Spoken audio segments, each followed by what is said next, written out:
They made me the villain in their perfect story. I have the proof to burn it all down. My name is Maya, a 32-year-old female.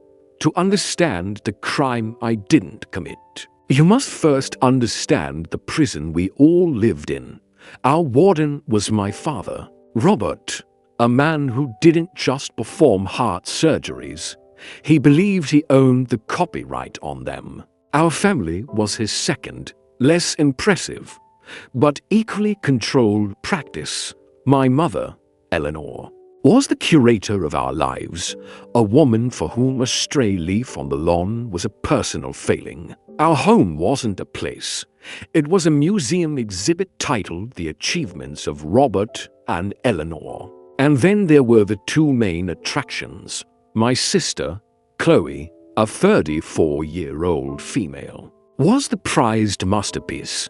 Every accolade, her law degree, her partnership, her marriage to the impeccably bland but successful Mark, was another gold plaque placed beneath her display case. She was the proof that their system worked.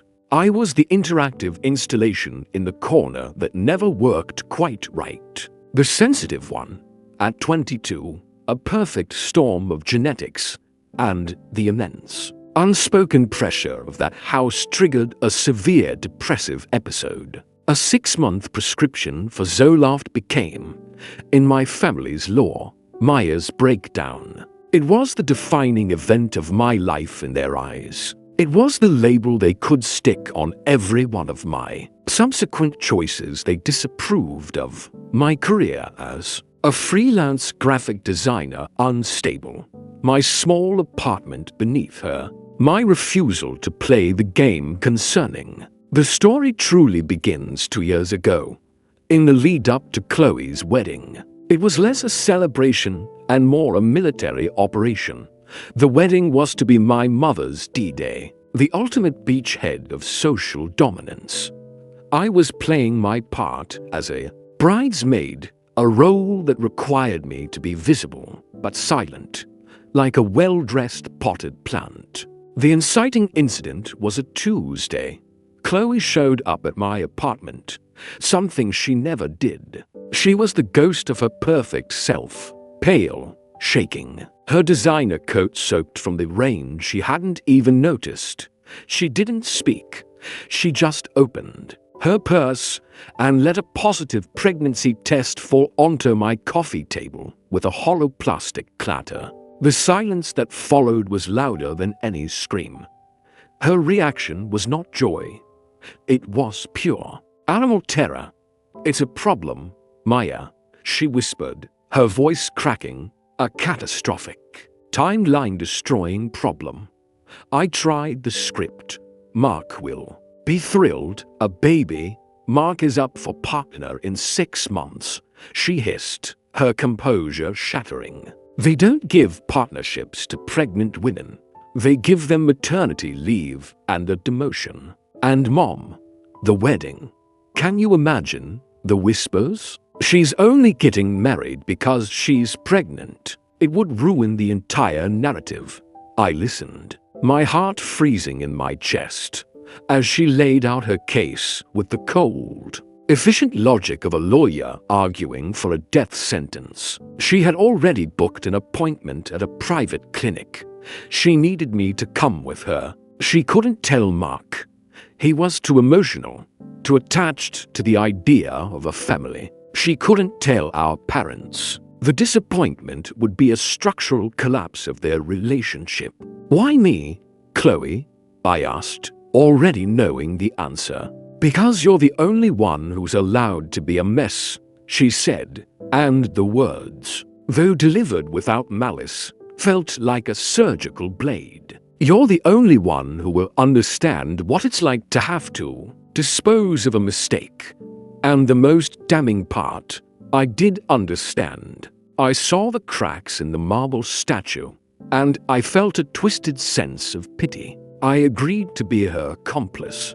The clinic was a place of quiet erasure, soft colors, hushed voices. I held Chloe's hand as she signed the forms.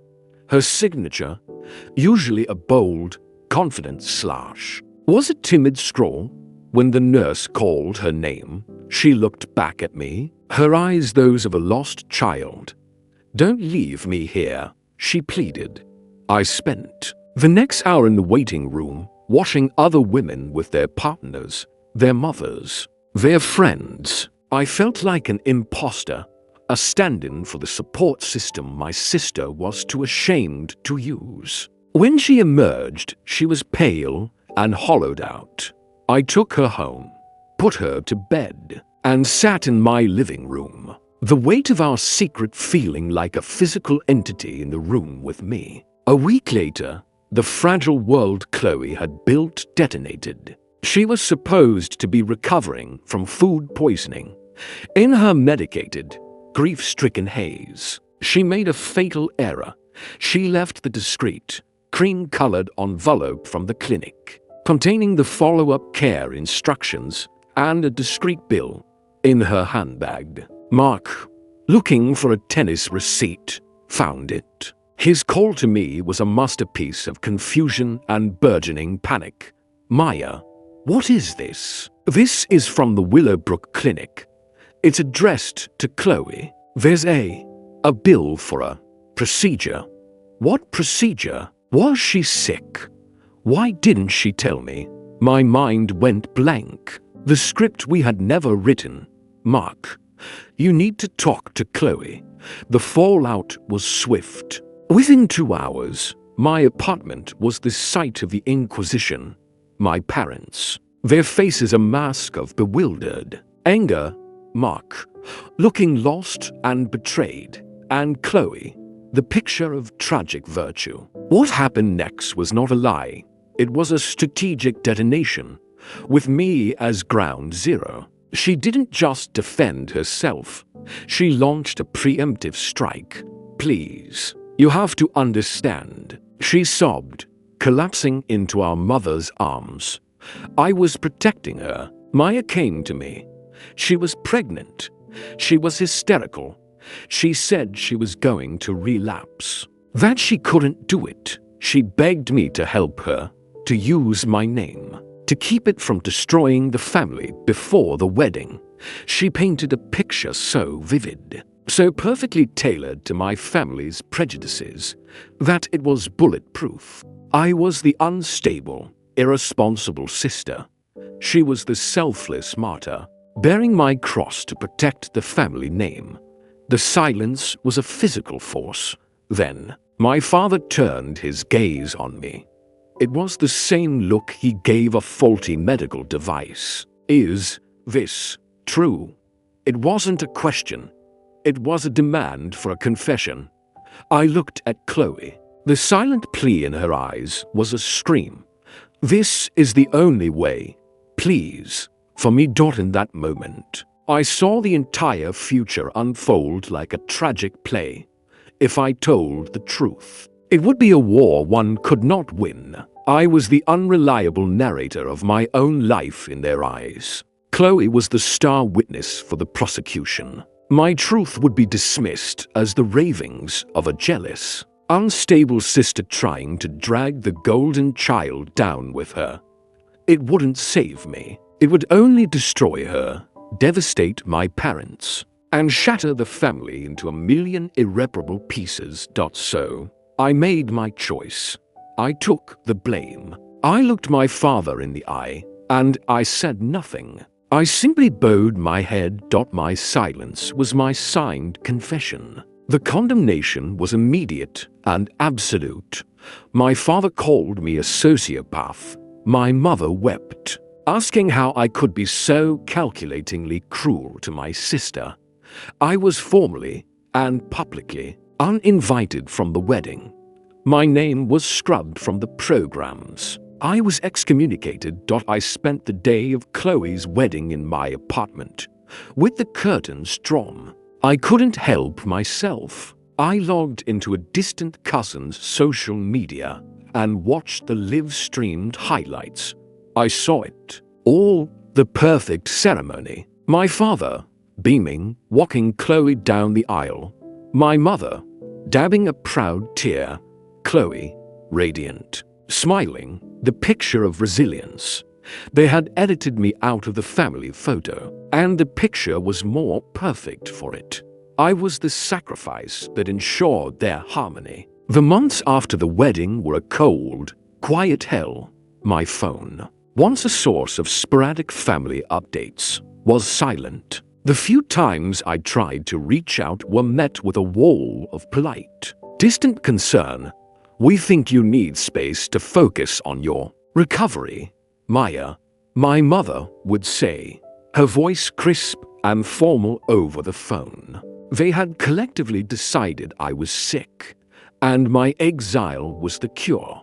But in the wreckage, I found a strange, cold strength. The day after the procedure, a deep-seated instinct for self-preservation had taken over. While Chloe slept off the sedation, in my bed, I had quietly taken the positive test from her bag. I laid it on my kitchen counter, placed a sticky note next to it with her full name and the date, and I took a clear, high-resolution photograph with my phone. I had it printed at a cheap photo kiosk far from my neighborhood, a small, 4x6 glossy print. I keep it in my wallet, tucked behind my health insurance card. A bitter irony I've come to appreciate. This photo is not just a secret. It is my psychological nuclear deterrent on the bad days. The Christmas Eves I spend watching old movies, alone, the birthday where my only notification is from my dentist, I take it out. I don't look at it with rage. I look at it with a grim, sorrowful sense of power. This little piece of paper is the absolute, objective truth. It is the proof that I am not the monster they believe me to be. It is proof that I loved my sister so deeply that I allowed her to burn my life to the ground to keep a single spark from reaching hers. I have drafted the email 1,000 times. I've attached the photo. I've written subject lines like "the truth" and "ask Chloe about this." My finger has hovered over the send button, my heart pounding, imagining the nuclear winter it would unleash in their pristine, perfect world. The frantic phone calls, the shattered illusions, the devastating collapse of their entire reality. I ran into Mark at a coffee shop a year after the wedding. He was alone. He looked tired. He was polite, but distant. "How are you, Maya?"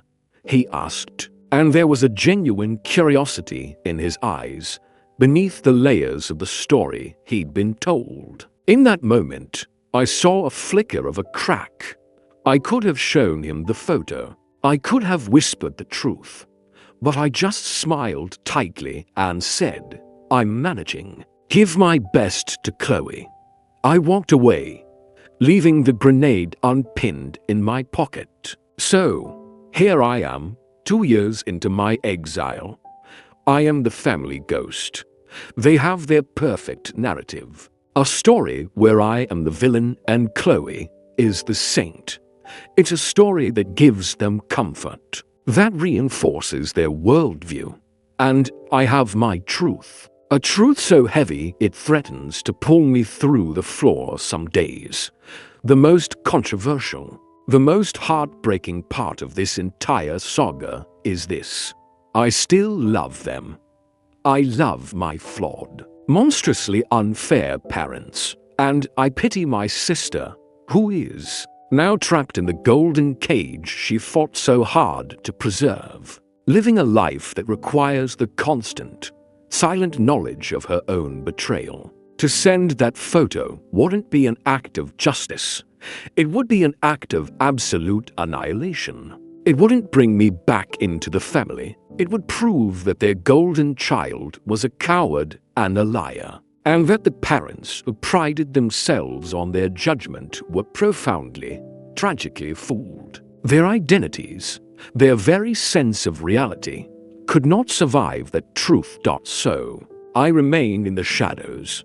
They carry the comfortable lie, and I carry the unbearable truth, a small, glossy secret in my wallet, a monument to the sister I lost, the family that abandoned me, and the person I had to become to survive them all. TLDR, I took the blame for my sister's secret abortion to protect her from our judgmental parents, who now despise me. For 2 years, I've lived as the family outcast while carrying a photo of her positive pregnancy test as proof of the truth. A truth I'll never reveal because it would destroy the very family that cast me out. And a part of me still can't bring myself to do that.